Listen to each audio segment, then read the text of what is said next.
नमस्कार, India real estate guide special में आपका बहुत बहुत स्वागत है। देश के लिए इस वित्त वर्ष का बजट संसद में आ चुका है और जिस सेक्टर को इस बजट से सबसे ज्यादा सौगातें मिली हैं उनमें से रियल एस्टेट सेक्टर एक है। रियल एस्टेट और इंफ्रास्ट्रक्चर को लेकर इस बजट में कई बड़े ऐलान हैं। तो अब इंडस्ट्री का मूड कैसा है, इस बजट से प्रॉपर्टी बाजार का कितना फायदा होगा, उसे कितना बूस्ट मिलेगा और इसके अलावा वो कौन सी मांगे हैं जो इस बजट में पूरी नहीं हो सकी और आगे उनका इंतजार रहेगा। इन सब पर बात करने के लिए आज हमारे साथ कई खास मेहमान मौजूद हैं। मेरे साथ स्टूडियो में है हमारे प्रॉपर्टी गुरु अरविंद नंदन साहब। दिल्ली से हमारे साथ जुड़ रहे हैं रहेजा डेवलपर्स के सीएमडी और आर्थिक विषयों पर अच्छी पकड़ रखने वाले नवीन एम रहेजा। रहेजा साहब डेवलपर्स की संस्था नर्डेको के चेयरमैन भी हैं। इसके अलावा लखनऊ से हमारे साथ है युवा एंटरप्रेन्योर ओमेक्स के यंग सीईओ मोहित गोयल साहब। आप सभी का बहुत स्वागत है। तो यहाँ पर रहेजा साहब, पहली रिएक्शन आपसे लूंगा क्योंकि बजट से पहले भी आपसे बात हुई थी, काफी सारी डिमांड्स थी इंडस्ट्री की, काफी मांगे थी। ऐसा लग रहा है कि उनमें से काफी सारी एड्रेस हुई हैं। कैसा लगा आपको ये बजट? बहुत अच्छा लगा। मेरे ख्याल से जो अभी प्रेजेंट गवर्नमेंट की रेस्ट्रेंट्स थी, जो उनका फिस्कल डेफिसिट था और जितना इकोनॉमी का जो स्टेट था उसके अंदर जितना हम उम्मीद कर सकते थे, मेरे ख्याल से सब कुछ किया गया। राइट, लेकिन जहां बहुत कुछ किया गया जी, रियल एस्टेट की बात है, कई अनाउंसमेंट हुए हैं, ये आपको कैसे लगे? इनको कितने मार्क्स देंगे आप? मैं इनको दूंगा जी, सच बात बताऊं तो जितना हम प्रैक्टिकली सोच रहे थे कि इतना कर सकते हैं, उसके हिसाब से मैं 10 में से 9 नंबर दूंगा इसको। राइट, चलिए, उम्मीदें तो बहुत होती हैं, लेकिन कई ऐसी उम्मीदें होती हैं जो पता होता है कि ये पूरी नहीं हो सकती हैं। जरूर जरूर। यहाँ पर मोहित का भी रिएक्शन ले लेते हैं। मोहित, आपको कैसा लगा ये बजट? जहां तक हम रियल एस्टेट की बात कर रहे हैं, काफी अनाउंसमेंट आए, जैसे हमने रहेजा साहब से भी पूछा, आपको लगता है कि सफिशिएंट है, उम्मीद से भी बेहतर है? आगे और भी अनाउंसमेंट सुनेंगे, लेकिन फिलहाल अगर बजट को देखें तो एक अच्छे फ्यूचर की तरफ इशारा कर रहा है रियल एस्टेट सेक्टर के लिए। बिल्कुल, मैं अग्री करता हूँ रहेजा साहब से कि बजट अच्छा है रियल एस्टेट सेक्टर के लिए। मैं सिर्फ रियल एस्टेट सेक्टर की बात नहीं करूंगा, बजट जो आया है काफी बैलेंस बजट आया है। जैसे रहेजा साहब ने बोला कि फिस्कल डेफिसिट देखते हुए, प्रैक्टिकल सिचुएशन देखते हुए बजट आया, तो जितने भी सेक्टर्स हैं जहां जहां जरूरत थी बूस्ट की, वो सारे सेक्टर्स में बूस्ट दिया गया।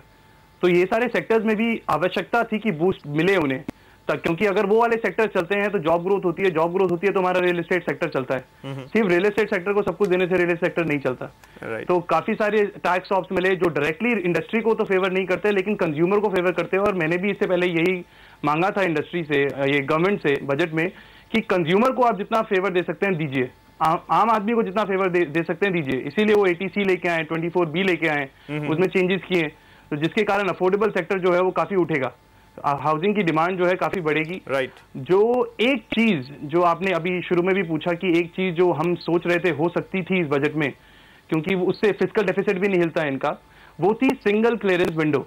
राइट, सिंगल क्लियरेंस विंडो पे हम लोग काफी टाइम से मांग कर रहे हैं गवर्नमेंट से, क्योंकि सिंगल क्लियरेंस विंडो जो है एक स्टेट सब्जेक्ट है, लेकिन सेंटर से भी कुछ अप्रूवल हमें लेके आनी होती है। तो जो सेंटर से कुछ 4-5 अप्रूवल लेके आनी होती है पोल्यूशन की, इन्वायरमेंट की, उसके लिए एक विंडो बना सकते थे जिसमें ना कोई बजट देना था, जिसमें कुछ नहीं देना था, सिर्फ एक पॉलिसी डिसीजन दे देते और हमारा काम काफी आसान हो जाता। जी मोहित, बिल्कुल। तो ओवरऑल देखा जाए तो मैं काफी खुश हूँ बजट से। राइट, काफी कुछ हुआ है। कुछ जैसे आपने सिंगल विंडो क्लियरेंस की बात की, उस पर भी हम आएंगे कि क्या और कुछ करना बाकी है। खैर, बजट के बाद बहुत मौके हैं जहां कई अनाउंसमेंट आते हुए दिखेंगे। अब हमारे प्रॉपर्टी एक्सपर्ट से भी सलाह लेते हैं, यहाँ पर राय लेते हैं। अरविंद जी, आप क्या कहेंगे? हमारे जो दोनों डेवलपर्स हैं वो बता रहे हैं, थम्स अप दे रहे हैं इस बजट को। जहां तक रियल एस्टेट की बात है, एज एन एक्सपर्ट आपको ये बजट रियल एस्टेट के हिसाब से कितना बैलेंस लगा? देखिए, मैं समझता हूं और एज एन ऑब्जर्वर मैं ये समझता हूं कि रियल एस्टेट के लिए काफ़ी कुछ इन्होंने किया है जिसकी हम कम से कम 2-3 साल से उम्मीद लगाए बैठे थे। रियल एस्टेट को इस समय कैपिटलाइजेशन की प्रॉब्लम है, उसके लिए इनेबलिंग एनवायरनमेंट की प्रॉब्लम है।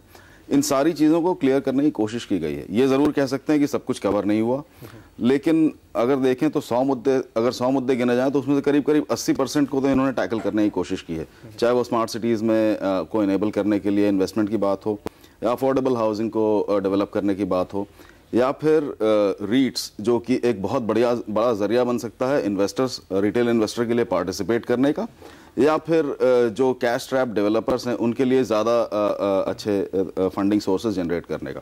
तो मैं समझता हूँ काफी कुछ कवर किया गया है। सब कुछ नहीं हुआ है ये तय है, लेकिन जनरली मैं समझता हूँ, मैं खुश हूँ इससे। चलिए, तो एक नॉर्मल जो एक कॉमन राय आ रही है कि सभी लोग इस बजट से खुश हैं जहां तक रियल एस्टेट की बात है। अब आइए आगे देखते हैं फाइन प्रिंट्स के अंदर की क्या इनमें चीजें की गई हैं। एफडीआई की बात जहां तक है, नवीन रहेजा साहब, एफडीआई के नॉर्म्स को यहां पर आसान कर दिया गया है और जिस तरह से किया गया है उसमें यह है कि अफोर्डेबल हाउसिंग को बढ़ावा देने की काफी कोशिश है। बिल्कुल जिस ऐसे प्रोजेक्ट जिनमें 30% से ज्यादा अफोर्डेबल हाउसिंग बनाई जाएगी उनके लिए तो बिल्कुल ही no capital restriction, no area requirement, बस 3 साल का एक लॉक इन पीरियड जरूर रखा है। तो आपको यह कदम कैसा लग रहा है? आपको लगता है इससे अफोर्डेबल हाउसिंग को वाकई एक बड़ा बूस्ट मिलेगा? बहुत अच्छा किया है जी, क्योंकि अफोर्डेबल हाउसिंग जो है जनरली जो है स्मॉल जो छोटे सिटीज हैं उनमें भी बहुत ज़्यादा इसका ज़रूरत है और स्मॉल टिकट साइज में काम करता है। पहले जो 50,000 स्क्वायर मीटर्स का कैप किया हुआ था और 10 मिलियन के साथ किया हुआ था, वो इनफैक्ट जो है वो एक बड़े बड़े प्रोजेक्ट्स के लिए और बड़े बड़े डेवलपर्स के लिए तो काम कर सकता था, लेकिन आम आदमी के लिए और एक छोटे शहर में अगर लो कॉस्ट हाउसिंग देनी है लोकल में तो वो उसके लिए वो बिल्कुल भी एनेबलिंग नहीं था। बहुत ही अच्छा स्टेप लिया है। इनडायरेक्टली बोला जाए तो पूरी अफोर्डेबल हाउसिंग और लो कॉस्ट हाउसिंग को फंडिंग मैकेनिज्म को सेट फ्री कर दिया है। जो इवन बाहर से छोटी इन्वेस्टमेंट लाके भी अगर अफोर्डेबल हाउसिंग क्रिएट करना चाहें तो एक फ्रीडम है करने के लिए। यहाँ पर मोहित की भी राय ले लेते हैं, क्योंकि मोहित आपकी कंपनी कई छोटे शहरों में, टियर 2 शहरों में अफोर्डेबल हाउसिंग में है, तो आपको इसका ऑन ग्राउंड बेनिफिट कितना नजर आ रहा है? जैसा राजा साहब ने कहा कि हर तरफ से कोशिश की गई है, इंटरेस्ट सबवेंशन हो, एनएचबी को फंड दिया गया है, एफडीआई को अलाउ किया गया है और जो लोगों को होम लोन में जो वेवियर दिया है, वेवियर तो नहीं कहूंगा, एक एक्सटेंशन दिया है लिमिट बढ़ाकर 2 लाख करके। हाँ बिल्कुल, हम लोग करीब 31 सिटीज में काम कर रहे हैं और हम लोग 31 सिटीज में टाउनशिप्स बना रहे हैं। उनमें से करीब 15 में हम लोग डिलीवर भी कर चुके हैं। तो मैं आपको सीधा फायदा बताता हूँ। ये सब जो हुआ, जैसे छोटे प्रोजेक्ट में इन्होंने एफडीआई अलाउ कर दी, तो एफडीआई का मतलब क्या होता है? जो लो कॉस्ट हाउसिंग होता है या अफोर्डेबल हाउसिंग है, उसके अंदर डेवलपर को जो पैसा मिलता है बैंक से काफी महंगा मिल रहा था इस वक्त, 15, 16, 17%। देयर वाज कोई डिफरेंस नहीं था। आप लग्जरी हाउसिंग कर रहे हो या अफोर्डेबल हाउसिंग कर रहे हो तो बैंकों से पैसा उतने का ही मिल रहा था। तो अफोर्डेबल हाउसिंग में जैसे ही इन्होंने एफडीआई अलाउ करी है अब, तो उसके अंदर जो बाहर से पैसा आता है वो सस्ता मिलता है आपको। हमें 10-12% पे बाहर से पैसा मिल जाएगा। तो हम लोग जो घर हैं, हम लोग भी प्रमोट होते हैं एज अ डेवलपर, हम भी एनकरेज होते हैं कि हम ज्यादा से ज्यादा अफोर्डेबल हाउसिंग दें मासेस को। हमारा तो खैर विजन भी यही है, लेकिन इस स्टेप से काफी एनकरेज होंगे हमारे जैसे डेवलपर्स जो टियर 2, टियर 3 सिटीज में काम कर रहे हैं, छोटे प्रोजेक्ट कर रहे हैं, वो अफोर्डेबल सेगमेंट में काफी बूस्ट मिलेगा, काफी सप्लाई आएगी, उससे डिमांड भी मीट होगी। क्योंकि देखेंगे आप पूरे देश में 30 मिलियन घर की रिक्वायरमेंट है, उसमें से करीब 70% अफोर्डेबल हाउसिंग ही है। 70-80% अफोर्डेबल हाउसिंग ही है और वो टियर 2, टियर 3 सिटीज में है। राइट। तो ये जो इतने सारे स्टेप्स लिए, आपका क्वेश्चन एफडीआई के ऊपर था, एफडीआई के जो इन्होंने स्टेप लिए हैं उससे चीप फंडिंग मिलेगी। चीप फंडिंग से वो घर सस्ते बना सकेंगे, घर सस्ते बना के घर सस्ते दे सकेंगे in the end. Right Mohit, yes got your point कि अब काफी आसान हो जाएगा, एक बूस्ट भी मिलेगा लो कॉस्ट हाउसिंग को, ज्यादा प्लेयर्स उसके अंदर उतरेंगे और खरीदार के लिए तो फायदा है, खासतौर पे जो छोटे शहर हैं, टियर 2, टियर 3 सिटीज है, वहां पर लोगों के लिए एक बढ़िया मौका होगा अब रियल एस्टेट में उतरने का, निवेश करने का या अपना घर खरीदने का। बहरहाल यहां वक्त हो गया एक छोटे से ब्रेक का। ब्रेक के बाद और बहुत अनाउंसमेंट है, मसलन रीट्स से जुड़ा हुआ अनाउंसमेंट, इन सब की चर्चा करेंगे हम इस छोटे से ब्रेक के बाद।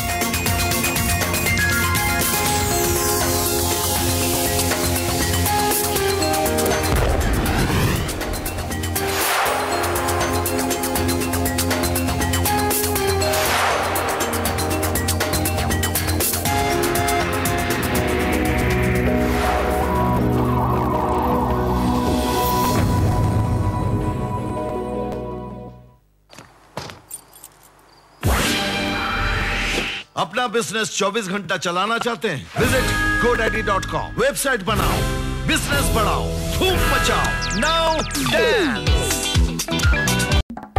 अरे विवेक, कैसा है? नौकरी कैसी चल रही है? नौकरी तो कब की छोड़ दी मैंने, लखपति बनने वाला हूँ। लकी ड्रॉ का मेंबर बन गया हूँ आजकल। यानी धोखाधड़ी स्कीम। धोखाधड़ी? मनी सर्कुलेशन स्कीम, यानी कि पहले तो पैसा देकर खुद मेंबर बनो और फिर दूसरों को लुभावने सपने दिखाकर मेंबर बनकर जाल में फंसाओ। व्यापार में झूठे तथ्य तथा भ्रामक सूचनाएं देना उपभोक्ता संरक्षण अधिनियम के अंतर्गत अनुचित व्यापार पद्धति माना जाता है। जागो ग्राहक, जागो।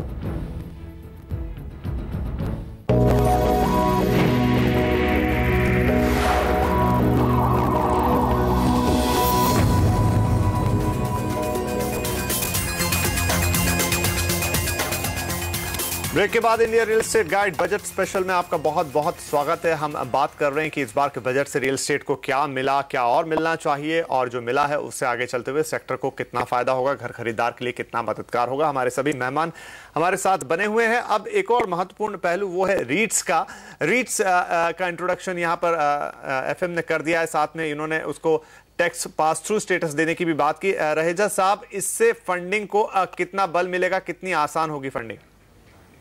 देखिए, जिस तरीके की फेज से मार्केट निकल रहा था और जितना फंड कॉन्स्ट्रेंट डेवलपर्स को हुआ था, दूसरी तरफ परचेजिंग पावर ऑलमोस्ट जो है इंडियन जो कस्टमर है उनकी डिस्पोजेबल इनकम जो है वो उसके पास अब अवेलेबल जो है काफ़ी कंस्ट्रेंट हो गया था, नहीं हो रहा था because of over inflation and unemployment जो है, ये सारे फैक्टर्स जो है कंबाइंड टुगेदर लोगों की परचेजिंग पावर नहीं थी हाउसिंग सेक्टर में या रियल एस्टेट में इन्वेस्ट करने की। बैंकिंग जो है पिछले 1-1.5 साल से बैंकिंग जो है सिलेक्टिवली सपोर्ट किया अच्छे डेवलपर्स को, लेकिन कुछ डेवलपर्स को जो है इन्होंने, जो मिडिल लेवल या छोटे लेवल पे डेवलपर्स थे या जिनके पास बहुत अच्छा स्ट्रांग होल्ड कैपिटल का नहीं था, उनको बैंकिंग सेक्टर से भी कुछ नहीं मिला या मिला तो बहुत ज्यादा लिमिटेशन के साथ मिला। अगर एफडीआई आए तो वो in a way they were structured debts at a very high cost जी। तो ये इतना ज्यादा क्रेडिट स्क्वीज हुआ था। उस क्रेडिट स्क्वीज की सिचुएशन के अंदर जो है ये रीट जो है ये एक ब्रीदर की तरह, जैसे कहते हैं कि आपने एक ब्रीदर दिया है रियल एस्टेट इंडस्ट्री को, जहां पे आप एक ऑल्टरनेट सोर्स ऑफ फंडिंग जो है वो अनेबल कर दिया है। राइट। ये रीट जो है इसके अंदर जो है कोई भी इन्वेस्टर, जैसे आप शेयर होल्डिंग ले सकते हैं बाजार में, बिल्कुल कोई भी आदमी जो है वो बिना प्रॉपर्टी को ऑन किए एक प्रॉपर्टी के पोर्टफोलियो में पैसा लगा सकता है म्यूचुअल फंड की तरह जी, और उसके अंदर रिस्क भी कम हो जाता है क्योंकि इसमें इसे basket of properties and professional dealing होगा जी। तो उसके अंदर जो है आपका रिस्क परसेप्शन भी खत्म हो जाता है और इजी फंडिंग, क्योंकि इसमें रिटर्न अच्छा है, ये सेफ भी है क्योंकि ये रीट की इन्वेस्टमेंट जो है वो प्रॉपर्टीज में जाएगी जो कि फिक्स्ड एसेट्स हैं, जिनको इतनी आसानी से जो है लिक्विडेट नहीं कर सकते। एक ग्रोइंग कंट्री के अंदर अगर आप एक प्रॉपर्टी बास्केट के पोर्टफोलियो में आप as a shareholder invest करते हैं तो आपका रिस्क ऑलमोस्ट नेग्लिजिबल है और रिटर्न उसके अंदर एश्योर्ड है। बिल्कुल। यहाँ पर एक सलाह अरविंद नंदन साहब से भी लेंगे सर, जैसे रहेजा साहब इसके फायदे गिना रहे हैं कि आपको कोई रिस्क भी नहीं लेनी है और आप कोई बड़ा रकम लगाने की भी जरूरत नहीं है, दूसरी तरफ फंडिंग का भी रास्ता खुल रहा है, तो क्या ये वो चीज साबित होगी रीट्स जिसको जो एक संजीवनी की तरह काम करेगी इंडियन रियल एस्टेट सेक्टर में, कि नहीं अभी और बहुत सारा रास्ता तय करना बाकी है? देखिए, ये बिल्कुल जैसा रहेजा साहब कह रहे थे, ये एक ब्रीदर की तरह है और मैं ये भी समझता हूँ कि ये एक बहुत बड़ा जो बॉटलनेक था रियल एस्टेट की फाइनेंसिंग का, उसको दूर करेगा। एक चीज़ और उसमें जोड़ना चाहता हूँ मैं कि देखिए, रियल एस्टेट में पैसा महंगा आता था, जैसा मोहित ने कहा, ये तो सत्य है। एक सत्य और भी है कि रियल एस्टेट में पैसा कई दफ़े ऐसे सोर्सेज से आता था जो बहुत डिज़ायरेबल नहीं है। अगर आप रीट्स या इस तरह की किसी इंस्ट्रूमेंट को बढ़ावा देते हैं तो आपके पास क्लीन मनी रियल एस्टेट में काफ़ी आएगा और रिस्क फ्री तो होगा ही। अब क्या तय करना बाकी है, इस पर भी थोड़ी सी बात करनी जरूरी है। देखिए, ये तय है कि इन्वेस्टर्स के पास ओनरशिप आएगी और कई तरह के रीट्स होते हैं, सारे उनको मिलेंगे, 3 तरह के रिटर्न्स मिलते हैं, कैपिटल एप्रिसिएशन, डिविडेंड और उसके अलावा रेंटल इनकम। लेकिन एक जो मैं समझता हूँ लैक्यूना आज भी बाकी है और वो पॉलिसी के लेवल पे नहीं है, वो हमारे स्ट्रक्चरल लेवल पे है। वो ये है कि रीट्स एक बहुत sophisticated, complex, well laid out एक इंस्ट्रूमेंट है, लेकिन जो हमारा आज अपना रियल एस्टेट मार्केट है वो बहुत फ्रैगमेंटेड, बहुत डिसऑर्गेनाइज्ड और मेरा ख्याल है काफी अनरेगुलेटेड है। अब इन दो चीजों को एक साथ मिलाना, तय करना, ये कैसे होगा, इस पर काम करना बहुत जरूरी है बनिस्बत इस पर कि रीट्स में और क्या क्या है। रीट्स की उन्होंने घोषणा कर दी और मैं समझता हूँ बहुत ही पॉजिटिव स्टेप है। अब हमें ये देखना है कि अपना मार्केट भी हमें कैसे अच्छा करना है ताकि ज्यादा से ज्यादा रीट में पार्टिसिपेशन हो और जनसाधारण का भी फायदा हो, डेवलपर्स का तो होगा ही। चलिए, अब यहाँ पर एक और अनाउंसमेंट है बड़ी रीट्स के अलावा, वो है 100 स्मार्ट सिटीज की एक बड़ा बजट एलोकेट कर दिया गया, 7000 करोड़ रुपए से ज्यादा का।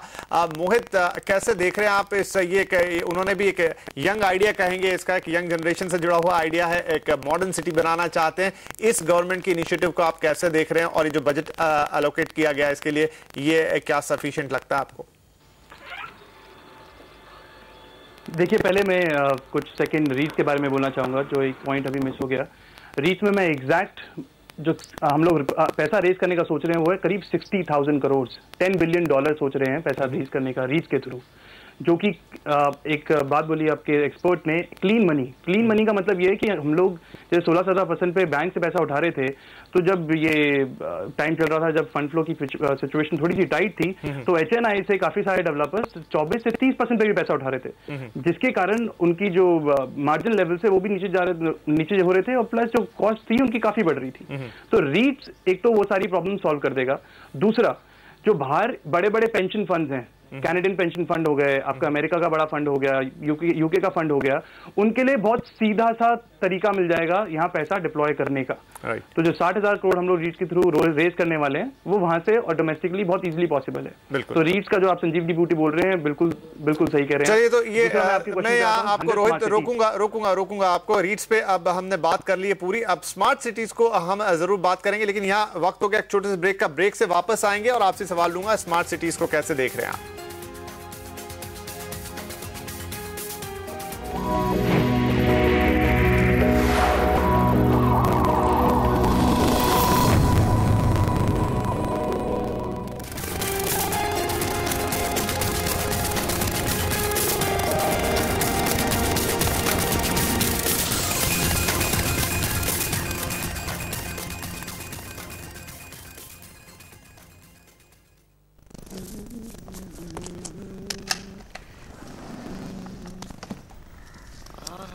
पुरानी गर्लफ्रेंड, राज की दराज खुशियों का रंगमंच।